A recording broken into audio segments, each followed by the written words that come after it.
Jaya Kunja Bihari.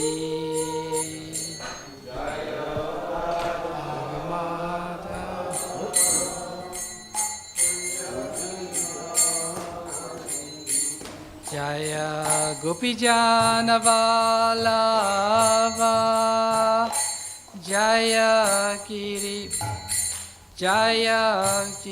Vadadhari Jaya Giri Vadadhari Jaya Gopijana Vallabha Jaya Giri Vadadhari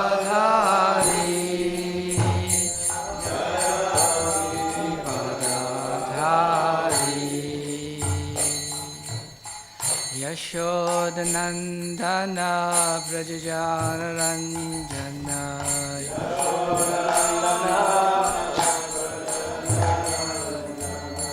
Yamunatira Vanachari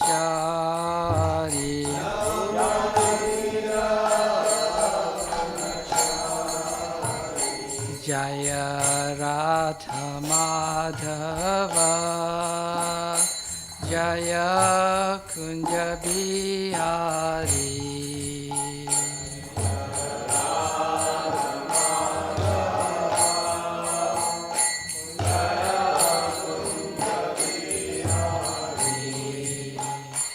Jaya Gopijana Vallabha Jaya Giri Vadadhari Jaya Giri Vadadhari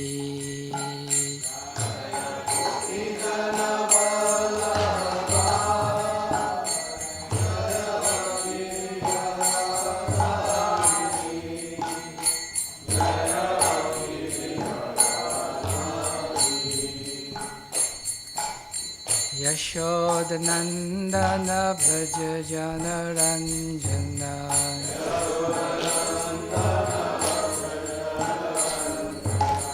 Yamunatira Vanachari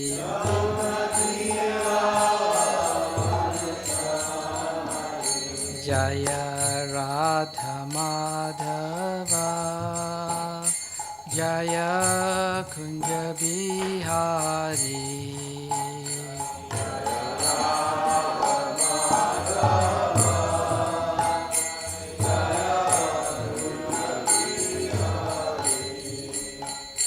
Jaya Radha Madhava Jaya Kunja Bihari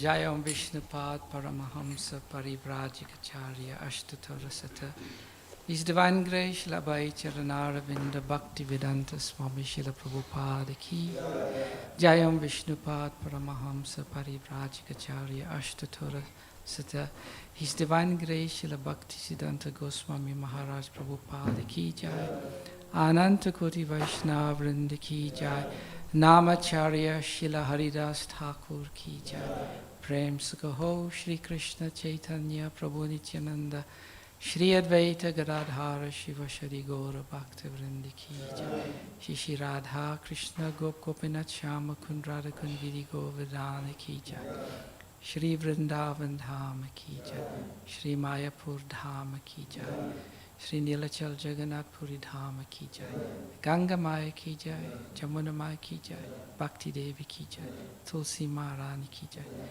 Samaveta Bhaktivinoda Ki Jai Shri Harinam Sankirtan Ki Jai Nitai Gaura Premanande Haribol. All glories to the assembled devotees, Hare Krishna. All glories to the assembled devotees, Hare Krishna. All glories to the assembled devotees, Hare Krishna. All glories to the lotus feet of Shri Shri Guru and Shri Gauranga. All glories to Srila Prabhupada. Hare Krishna. Welcome, dear devotees, to this morning's Srimad Bhagavatam class.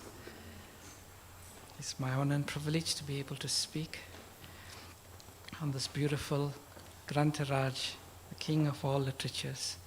And I beg for the mercy for all the assembled Vaishnavas gathered here in present and online, for your blessings and mercy so that we can say something worthy of the verse we're discussing today. Narayanam namaskritya naram chaiva narottamam devim saraswatim vyasam tato jayam udirayet nashtaprayeshu abhadreshu nityam bhagavata sevaya bhagavati utamashloke bhaktir bhavati naistiki. Om namo bhagavate vasudevaya.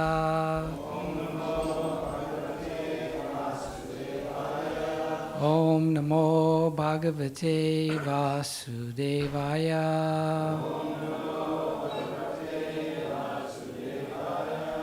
Om namo bhagavate vasudevaya.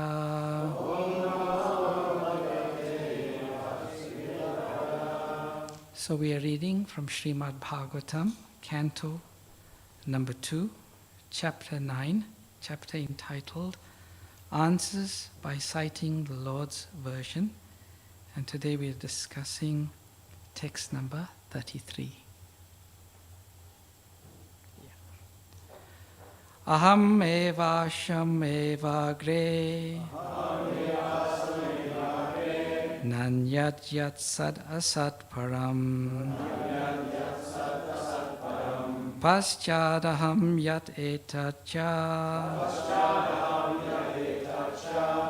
yo vashishyeta sosmi aham. Aham eva sham eva gre nanyat yat sad asat param paschadaham yat etachat yo vashishyeta sosmi aham. Aham eva sham eva gre nanyat yat sad asat param paschadaham yat etacha yo vashishyeta sosmi aham.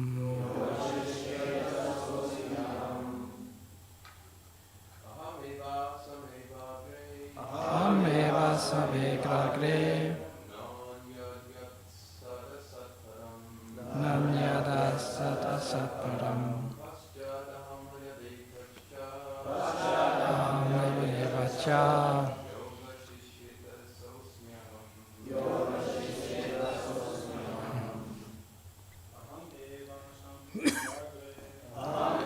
asam eva gre nanyada sat asat param paschadaham yat etacha yo vashishyeta sosmi aham. Aham eva sameva gre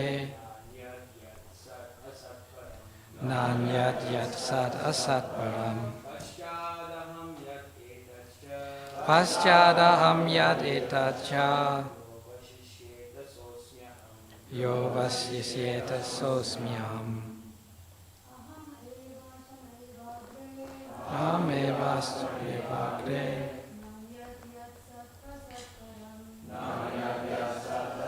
param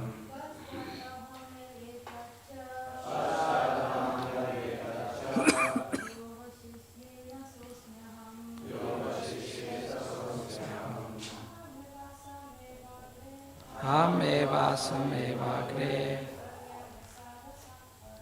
nanyat yat sat asat param paschadaham yat etacha yo vashishyeta sosmi aham.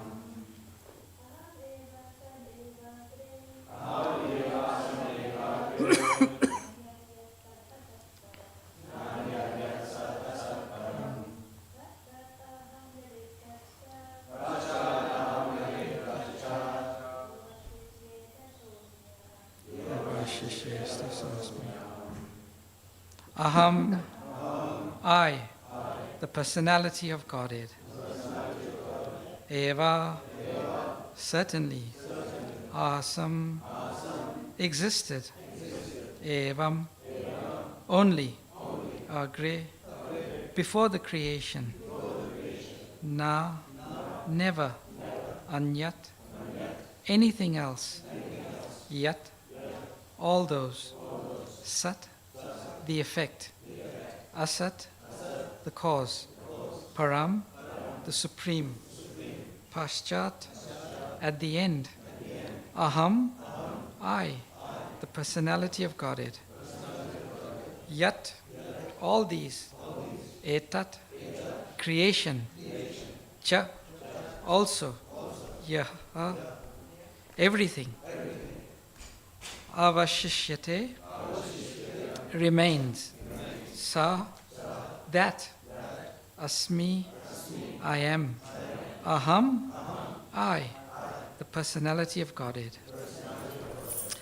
Translation and purport by Srila Prabhupada Ki Jai. Brahma, it is I, the personality of Godhead, who was existing before the creation, when there was nothing but myself. Nor was there the material nature, the cause of this creation. That which you see now is also I, the personality of Godhead. And after annihilation, what remains will also be I, the personality of Godhead. So please repeat after me. Brahma, it is I, the personality of Godhead, who was existing before the creation, when there was nothing but myself. Nor was there the material nature, the cause of this creation. That which you see now is also I, the personality of Godhead. And after annihilation, what remains will also be I, the personality of Godhead. So it's a very long purport. 1, 2, 3, 4, 5 pages. And rightfully so, because this is the first verse of the Chatur-shloki Bhagavatam. That means Bhagavatam contained in 4 verses. So this is a very, very important verse. So ideally it would have been nice if we could have done justice, or we could do justice to the purport by speaking on this verse and the purport over a few days, like what we did with the very first verse of the Bhagavatam. But it's been structured such that we have to cover this in one session, so I don't know how that's going to be possible. Let's see how we go. So fasten your seatbelts. There's 5 pages of amazing purport. We should note very carefully that the personality of Godhead is addressing Lord Brahma and specifying with great emphasis himself, pointing out that it is he, the personality of Godhead, who existed before the creation. It is he only who maintains the creation, and it is he only who remains after the annihilation of the creation. Brahma is also a creation of the Supreme Lord. The impersonalist puts forth the theory of oneness in the sense that Brahma, also being the same principle of I, because he is an emanation from the I, the absolute truth, is identical with the Lord, the principle of I, and that there is thus nothing more than the principle of I, as explained in this verse. Accepting the argument of the impersonalist, it is to be admitted that the Lord is the creator I, and Brahma is the created I. Therefore, there is a difference between the two I's, namely the predominator and the predominated I. Therefore, there are still 2 I's, even accepting the argument of the impersonalist. But we must note carefully that these 2 I's are accepted in the Vedic literature Katha Upanishad in the sense of quality. The Katha Upanishad says, Nitya Nityanam Chetananam Eko Bahunam Yo Vidhati Kaman. The creator I and the created I are both accepted in the Vedas as qualitatively one because both of them are Nityas and Chetanas. But the singular I is the creator, and the created I's are of plural number because there are many I's like Brahma and those generated by Brahma. It is the simple truth. The Father creates or begets a son, and the Son also creates many other sons. And all of them may be one as human beings, but at the same time, from the Father, the Son and the grandsons are all different. The Son cannot take the place of the Father, nor can the grandsons. Simultaneously, the Father, the Son, and the grandson are one and different also. As human beings, they are one, but as relatives, they are different. Therefore, the relativities of the Creator and the created, or the predominator and the predominated, have been differentiated in the Vedas by saying that the predominator I is the feeder of the predominated I's, and thus there is a vast difference between the two principles of I. In another feature of this verse, no one can deny the personalities of both the Lord and Brahma. Therefore, in the ultimate issue, both the predominator and the predominated are persons. This conclusion refutes the conclusion of the impersonalists that in the ultimate issue, everything is impersonal. This impersonal feature stressed by the less intelligent impersonal school is refuted by pointing out that the predominator I is the absolute truth, and that he is a person. The predominated I is Brahma, is also a person, but he is not the absolute. For realization of oneself in spiritual psychology, it may be convenient to assume oneself to be the same principle as the absolute truth. But there is always the difference of the predominated and the predominator, as clearly pointed out here in this verse, which is grossly misused by the impersonalists. Brahma is factually seeing face to face his predominator Lord, who existed in his transcendental eternal form even after the annihilation of the material creation. The form of the Lord, as seen by Brahma, existed before the creation of Brahma, and the material manifestation with all the ingredients and agents of material creation are also energetic expansions of the Lord. And after the exhibition of the Lord's energy comes to a close, what remains is the same personality of Godhead. Therefore, the form of the Lord exists in all circumstances of creation, maintenance, and annihilation. The Vedic hymns confirm this fact in the statement, Vasudeva Vahidam, Agra asin na Brahma, na cha sankara eko, Narayan asin na Brahma neshana, etc. Before the creation, there was none except Vasudeva. There was neither Brahma nor Shankara. Only Narayan was there and no one else. Neither Brahma nor Ishana. Sripad Sankaracharya also confirms in his commentaries on the Bhagavad Gita that Narayan, or the personality of Godhead, is transcendental to all creation, but that the whole creation is the product of avyakta. Therefore, the difference between the created and the creator is always there, although both the creator and the created are of the same quality. The other feature of the statement is that the supreme truth is Bhagavan, or the personality of Godhead. The personality of Godhead and his kingdom have already been explained. The kingdom of Godhead is not void as conceived by the impersonalists. The Vaikuntha planets are full of transcendental variegatedness, including the 400 residents of those planets with great opulence of wealth and prosperity, and there are even airplanes and other amenities required for high-grade personalities. Therefore, the personality of Godhead exists before the creation, and he exists with all transcendental variegatedness in the Vaikuntha Lokas. The Vaikuntha Lokas are accepted in the Bhagavad Gita as being of the Sanatan nature and not annihilated even after the annihilation of the manifested cosmos.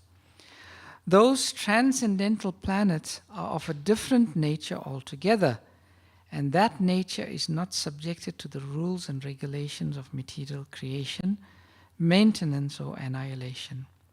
The existence of the personality of Godhead implies the existence of the Vaikuntha Lokas, as the existence of a king implies the existence of a kingdom. In various places in the Srimad Bhagavatam and in other revealed scriptures, the existence of the personality of Godhead is mentioned. For example, in the Srimad Bhagavatam 2.8.10, Maharaj Parikshit asks, Sachapi yatra purusho vishvastiti udbhavapyaha muktvatma mayam mayeshaha sete sarva guya sahaya. How does the personality of Godhead, the cause of creation, maintenance, and annihilation, who is always freed from the influence of the illusory energy and is the controller of the same, lie in everyone's heart?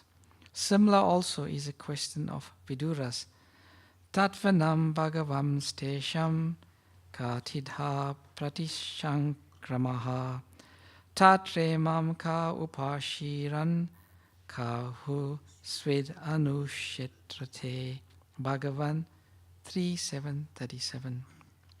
Sridhar Swami explains this in his notes. During the annihilation of the creation, who serves the Lord lying on the Shesha, etc. This means that the transcendental Lord, with all of his name, fame, quality, and paraphernalia, exists eternally.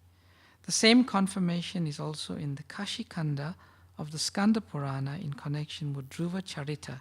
It is said there, Na chaivanta api yad bhakta mahatyam pralaya yapadhi atochuto kile loke sa eka sarvago vyayaha. Even the devotees of the personality of Godhead are not annihilated during the period of the entire annihilation of the material world, not to speak of the Lord himself. The Lord is ever existent in all three stages of material change. The impersonalist adduces no activity in the Supreme, but in this discussion between Brahma and the Supreme Personality of Godhead, the Lord is said to have activities also, as he has his form and qualities. The activities of Brahma and other demigods during the maintenance of creation are to be understood as the activities of the Lord. The king or the head executive of a state may not be seen in the governmental offices, for he may be engaged in royal comforts. Yet it should be understood that everything is being done under his direction, and everything is at his command. The personality of Godhead is never formless. In the material world, he may not be visible in his personal form to the less intelligent class of men, and therefore he may sometimes be called formless, but actually he is always in his eternal form in his Vaikuntha planets as well as in other planets of the universe as different incarnations. The example of the sun is very appropriate in this connection. The sun in the night may not be visible to the eyes of men in the darkness, but the sun is visible wherever it has arisen.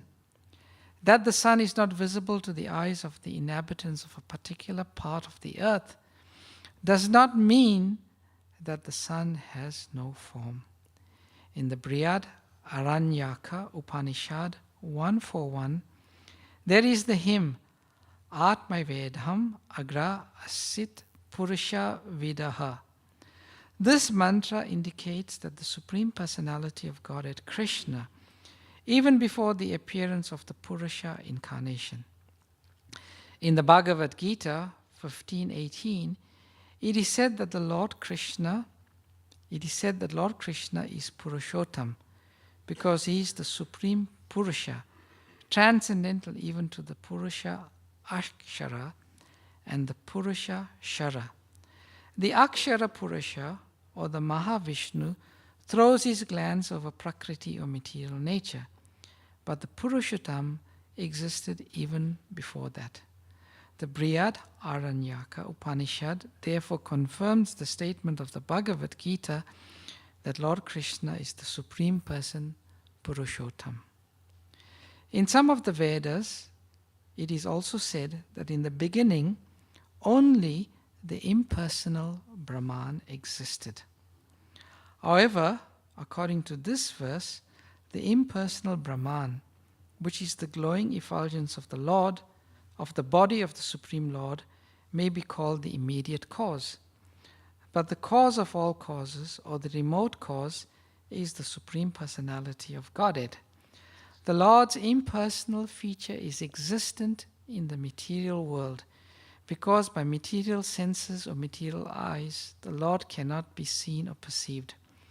One has to spiritualize the eyes before one can expect to see or perceive the Supreme Lord. But he is always engaged in his personal capacity, and he is eternally visible to the inhabitants of Vaikuntha Loka, eye to eye. Therefore, he is materially impersonal, just as the executive head of the state may be impersonal in the government offices, although he is not impersonal in the government house. Similarly, the Lord is not impersonal in his abode, which is always nirasta kuhukam, as stated in the beginning of the Bhagavatam.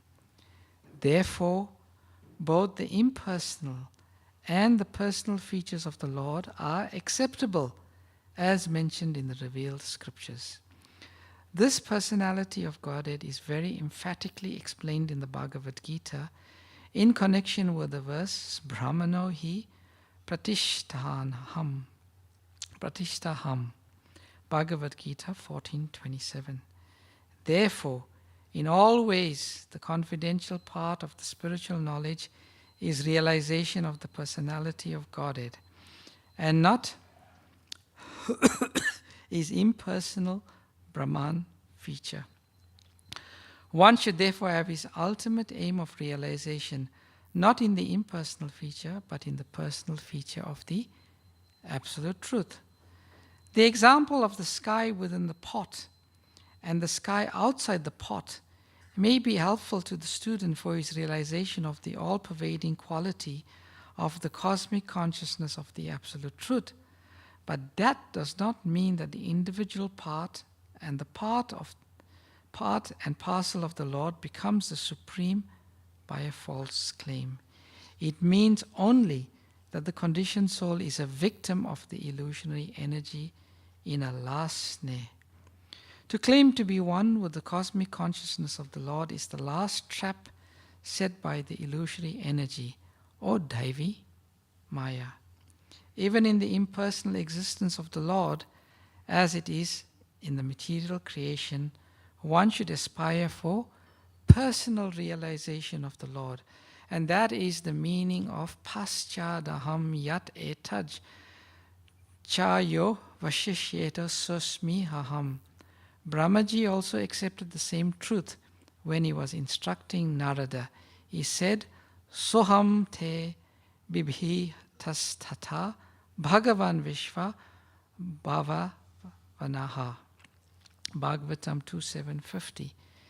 There is no other cause of all causes than the Supreme Personality of Godhead, Hari. Therefore, this verse, Saham Eva, never indicates anything other than the Supreme Lord. and one should therefore follow the path of the Brahma Sampradaya or the path of Brahmaji to Narada, to Vyasadeva, and etc., and make it a point in life to realize the Supreme Personality of Godhead, Hari or Lord Krishna. This very confidential instruction to the pure devotees of the Lord was also given to Arjuna and to Brahma in the beginning of the creation. The demigods like Brahma, Vishnu, Maheshwara, Indra, Chandra and Varuna are undoubtedly different forms of the Lord for execution of different functions. The different elemental ingredients of material creation as well as the multifarious energies also may be the same personality of Godhead, but the root of all of them is the Supreme Personality of Godhead, Sri Krishna. One should be attached to the root of everything rather than bewildered by the branches and the leaves. That is the instruction given in this verse. Hare Krishna. Om Jnana Timirandasya Gyananjana Shalakaya Chakshur Unmilitam Yena Tasmai Shri Gurave Namah Vanchakalpa Tirubhyascha Kripa Sindhubhyevacha Patitanam Pavanebhyo Vaishnavebhyo Namo Namaha. Jai Shri Krishna Chaitanya Prabhu Nityananda Shri Advaita Gadadhara Shrivashari Gaura Bhakta Vrinda. Hare Krishna, Krishna Krishna, Hare Hare, Hare Rama, Rama Rama, Hare Hare. Namo Vishnupadaya Krishna Prashtaya Bhutale Srimate Bhaktivedanta Swami Niti Namine. Namaste Saraswati Deve Gauravani Pracharine Nirvishesha Shunyavadi Paschachadishatarine. Srila Prabhupada Ki Jai. So beautiful section of the Bhagavatam. So as we've been reading and discussing, Lord Brahma had pleased the Lord. And the Lord had appeared in front of Brahma. And the Lord asked Brahma for a benediction. And what benediction did Brahma ask for? He says, Lord, I have some questions. If you can answer these questions for me, that would be my benediction. And Lord Brahma, he asks 4 very important questions. And the answers to these questions forms what is known as Chatur-shloki Bhagavatam. Bhagavatam captured in 4 verses. The entire Bhagavatam captured in 4 verses. So the first question Brahma asks is, please tell me about your material and spiritual forms. That is in text number 26. And then in text number 28 and 27 and 28, he asks his second 2 questions. Jai Shri Radha Gokulananda Ki Jai. How are the various spiritual and material energies of the Lord working? Then he asks his third question. What are the Lord's activities in relation to his material and spiritual energies? And then he asks the 4th question, please bestow your mercy for my execution of the instructions without pride and bondage. So Chatur-shloki number 1, which is the text we are discussing today, is the answer to Brahma's question. Please tell me about your material and spiritual forms. So our acharyas have explained that this Chatur-shloki Bhagavatam in 4 shlokas, is broken up into 4 principles. The first principle, which is discussed in Chatur-shloki number 1, is the principle of Jnanam. the most secret knowledge of the Lord's form. The second principle of Chatur-shloki is Vigyan, the realization of that form. The third principle is Sa Rahasyam, Prema Bhakti.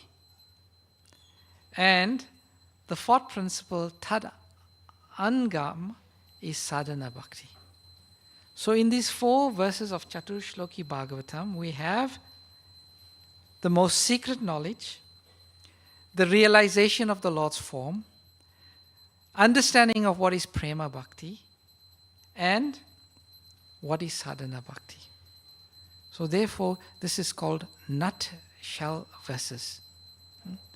Everything is captured. Now, sometimes we may think to ourselves, Bhagavatam is 18,000 verses. And here, it is saying Bhagavatam is being described in 4 verses. How can we understand this? How can we realize that? Did you all have that same question? I had that question when I first said Bhagavatam in 4 verses as compared to Bhagavatam in 18,000 verses. So this was explained by Lord Chaitanya. So Lord Chaitanya went to Varanasi. And when Lord Chaitanya went to Varanasi, he was in the garb of a sannyasi, but he was chanting and dancing. And Varanasi is full of Mayavadi sannyasis. So they were thinking to themselves, what is going on with this sannyasi? He's one of us, but he's acting completely different to what we would act. We should confront him and ask him. So there's a wonderful pastime that takes place, but essentially the Lord is very humble. He captures them by his humility and his beauty, and they become submissive to the Lord. So they say to Lord Chaitanya Mahaprabhu, you are a sannyasi. The duty of a sannyasi is to study Vedanta. But you are not studying Vedanta, you are simply singing and dancing like a sentimentalist. And Lord Chaitanya replies, I know Vedanta. But the Vedanta you describe and talk about is not the Vedanta I recognize. So you tell me your understanding of Vedanta. So they give their understanding and it completely misses the boat, as we know. So Lord Chaitanya Mahaprabhu says, I will give you my understanding of Vedanta. And then Sri Chaitanya Mahaprabhu says, the purport of Vedanta Sutra is very difficult for an ordinary person to understand. But Vyasadeva, out of his causeless mercy, has personally explained the meaning. In the Vedanta Sutra, if the Vedanta Sutra is explained by Vyasadeva himself, who has written it, its original meaning can be understood by the people in general. Just like if you want to understand what the author has written, you can speculate and you can conceive of what the author means, but you could misunderstand. But if you go and ask the author himself, the author will tell you unambiguously, this is what I mean. So Vyasadeva has explained Vedanta knowledge in the Vedanta Sutra. Sutra means compact, small. So he's taken the big Vedas and he's broken them and he compacted them into verses, sutras. And then Sri Chaitanya Mahaprabhu goes on to say, the meaning of the sound vibration Omkara is present in the Gayatri Mantra. The same is elaborately explained in the 4 shlokas of Srimad Bhagavatam known as the Chatur-shloki. Whatever was spoken by the Supreme Personality of Godhead to Lord Brahma in those 4 verses of Srimad Bhagavatam was also explained by Narada to Lord Brahma. So what he's saying then, that original 4 verses was explained by Lord Brahma to Narada. So it got expanded. And then the Lord says, whatever Lord Brahma told to Narad Muni was again explained by Narad Muni to Vyasadeva. Vyasadeva later considered these instructions in his mind. So, Lord explained 4 verses to Brahma. Brahma explained it to Narada. Narada expanded it to Vyasadeva. And then Vyasadeva expanded it further. Srila Vyasadeva considered that whatever he had received from Narada Muni as an explanation of Omkar, he would elaborately explain in his book Srimad Bhagavatam as a commentary to the Brahma Sutra. Vyasadeva collected whatever Vedic conclusions were in the 4 Vedas and 108 Upanishads and placed them in the aphorisms of the Vedanta Sutra. In the Vedanta Sutra, the purport of all Vedic knowledge is explained, and in the Srimad Bhagavatam, the same purport had been explained in 18,000 verses. So the 4 verses have been explained ultimately by Vyasadeva. It's his commentary on the Vedanta Sutra. So that's how we get from 4 verses to 18,000. Okay. Now, what is the essence? So we said these verses are called nutshell verses. The entire philosophy condensed in 4 verses. How has Sri Chaitanya Mahaprabhu explained these 4 verses? So that is very interesting. Sri Chaitanya Mahaprabhu said,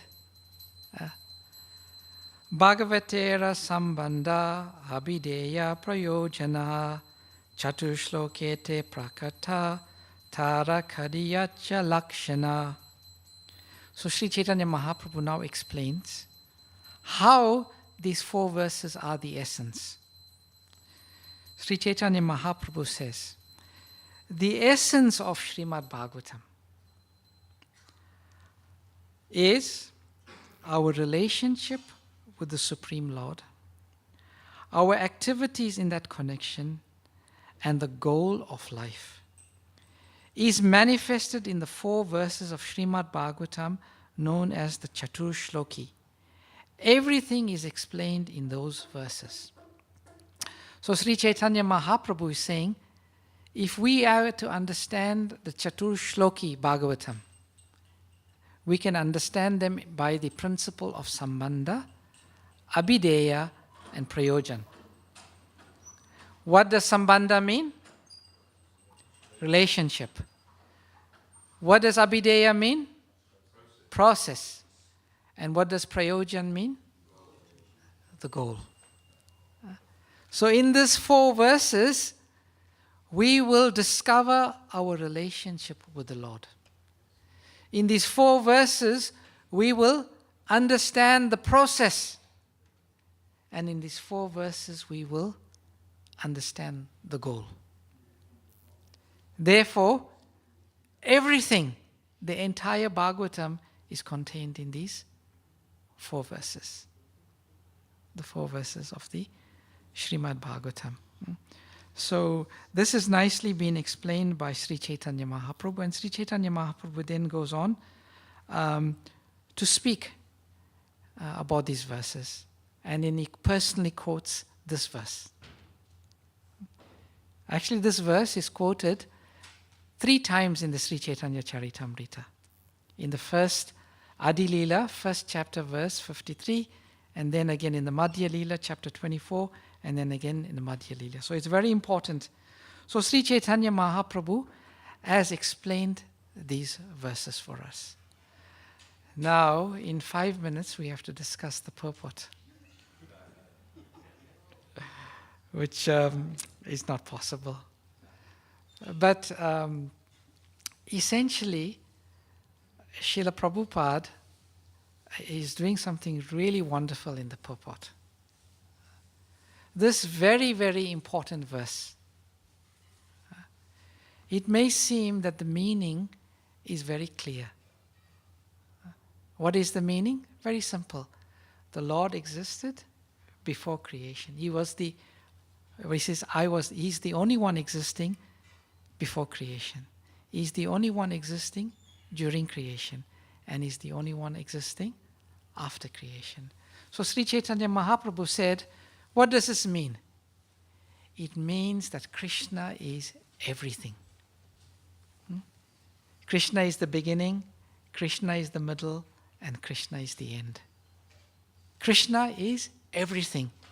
And if we understand that Krishna is everything, we have understood everything. This is what Sri Chaitanya Mahaprabhu says. But there are some unscrupulous people that come and cover, Jai Shri Radha Gokulananda Ki Jai, that come and cover the meaning. Like Prabhupada, firstly in the purport, he says, Aham, I, is mentioned 3 times in this verse. And in the teachings of Lord Chaitanya, Srila Prabhupada says something very, very nice. He says, this is mentioned 3 times simply to chastise the Mayavadis. So Prabhupada says, Aham.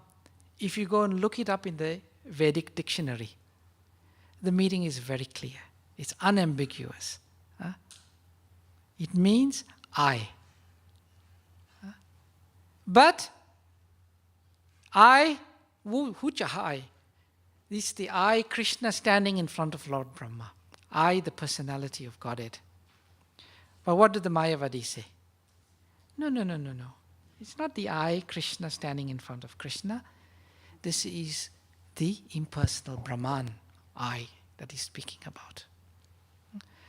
Prabhupada told one nice story about the Mayavadis and the word jugglery and how they mix everything up. He said once a lady wanted to cook chicken, murgi. So she told her husband, please go to the market and buy 1 chicken. The husband said, okay, I'll go to the market and buy 1 chicken. So he goes to the market looking for a chicken. So the first stall he comes across, the people are saying, please buy our chicken. They are the fattest chickens. He's thinking, oh, fattest chickens. Maybe fat is better than chicken. So I'll go look for some fat. So he went looking for some fat. So someone said, please buy our fat. Our fat's got the best oils. Oh, maybe oil is better than fat. I'll go looking for oil. So he went to the section where they sell oil. Then they said, please buy our oil. It is as clear as water. So he said, oh, clear as water. Maybe water is better than oil. So he went back home with some water. And can you imagine how his wife felt when she saw that? So Prabhupada says, those are the Mayavadis. They start off with, Krishna is black.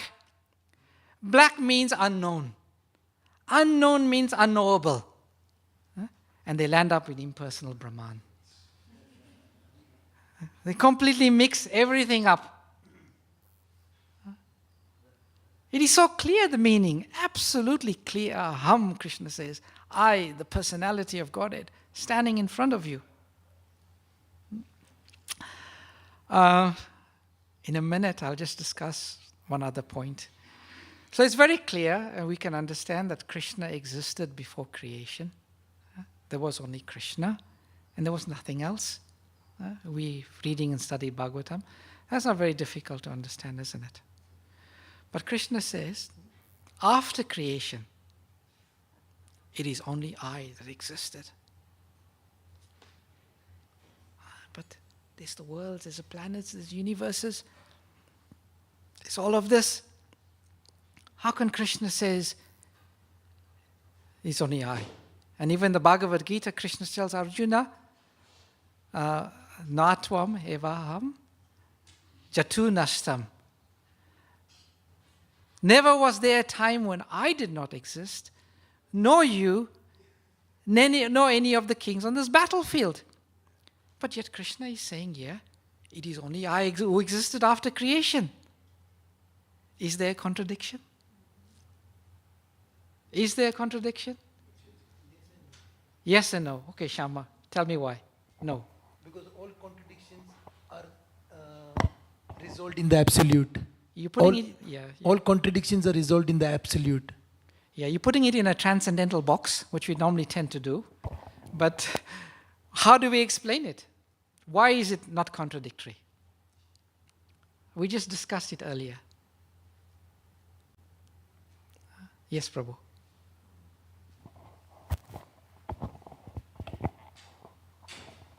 Because the others are simultaneously one and different to the Lord. Yes. Yes. Yeah. Because everything comes from the Lord, has to be part of the Lord. Like sometimes they ask, Haridasvarya Prabhu, are you Krishna? You may say, yes, I am Krishna.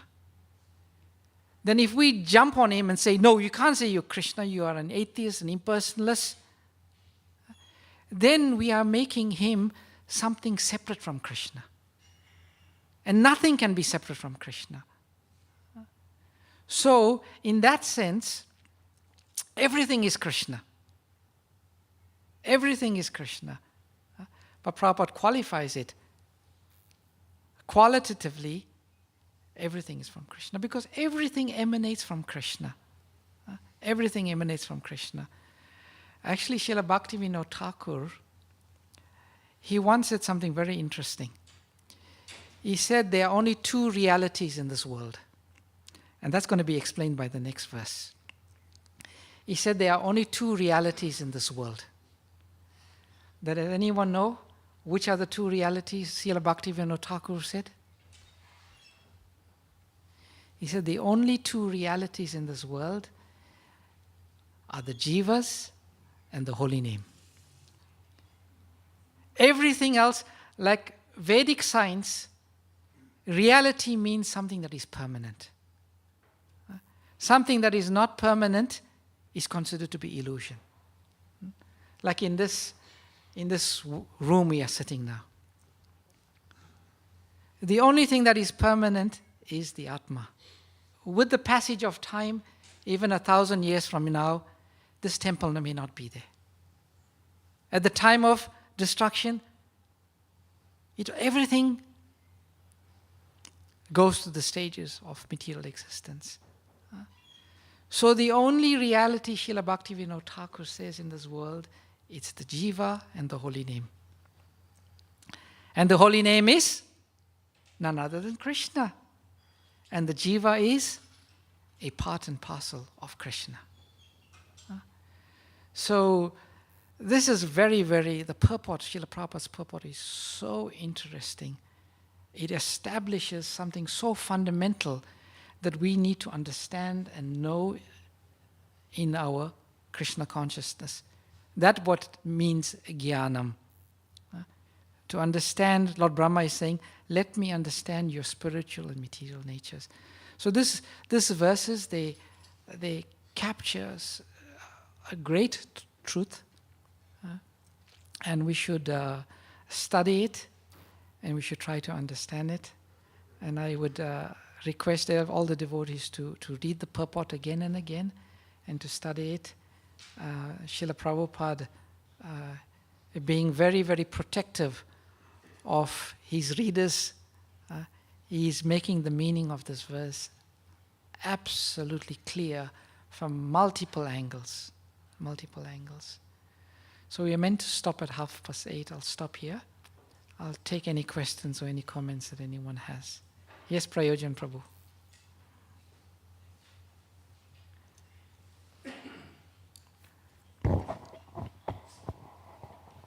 How should we understand then this verse from Bhagavad Gita, chapter 6, text 30? From one who sees me everywhere and everything in me, I am never lost to him, nor is he ever lost to me. How do we understand that in relation to what you've been telling us about the Chatur-shloki? Okay. Essentially what I was saying, that everything is a manifestation of Krishna's energy. So once Srila Prabhupada was walking through a park, and one of his disciples was walking with him. So the disciple asked Srila Prabhupada, what does a pure devotee see when he walks through the park? Then Prabhupada says, he sees Krishna everywhere. Then the devotee says, so Prabhupada, how does he see Krishna everywhere? Does he see a small Krishna in the leaf of the tree? Does he see a small Krishna in the trunk of the tree? Does he see a small Krishna in the blade of grass? And Prabhupada laughed. He said, oh, no, it's not like that. It's not like that. Then Prabhupada pointed to his shoes. He said, what is this? He said, Swamiji, that is your shoe. Then Prabhupada pointed to his cane. What is this? Swamiji, that is your cane. What is this? Swamiji, this is your eyeglasses. And Prabhupada said, yes, that's how he sees it. So what did Prabhupada mean? And Prabhupada gives another example. He says, sometimes the child goes to school. And in the house is the tiny shoes of the child's clothes. So everywhere the mother is going, she's saying, oh, that's my baby. She's remembering the child. She goes, oh, that's my baby's shirt. Oh, that's my baby's plate. And whole day she's thinking.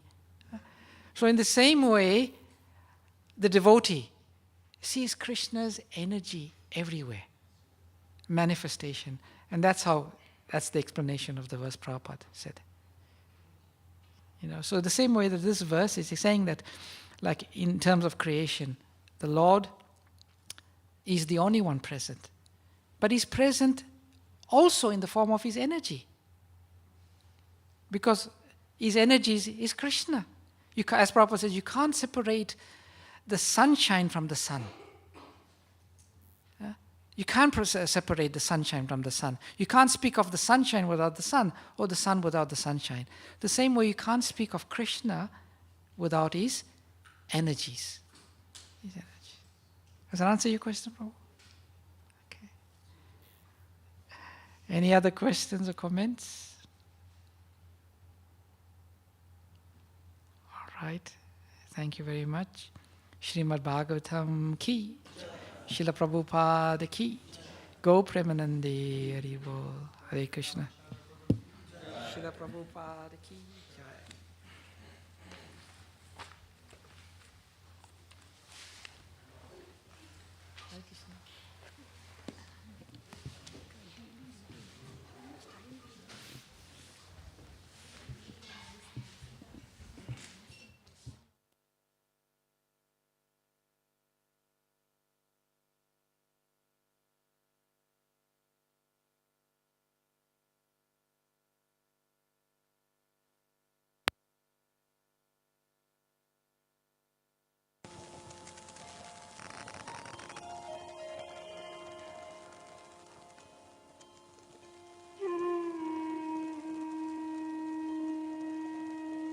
Hare Krishna, Krishna Krishna, Hare Hare, Hare Rama, Rama Rama, Hare Hare, Hare Krishna, Krishna Krishna, Hare Hare, Hare Rama, Rama Rama, Hare Hare, Hare Krishna, Krishna Krishna, Hare Hare, Hare Rama.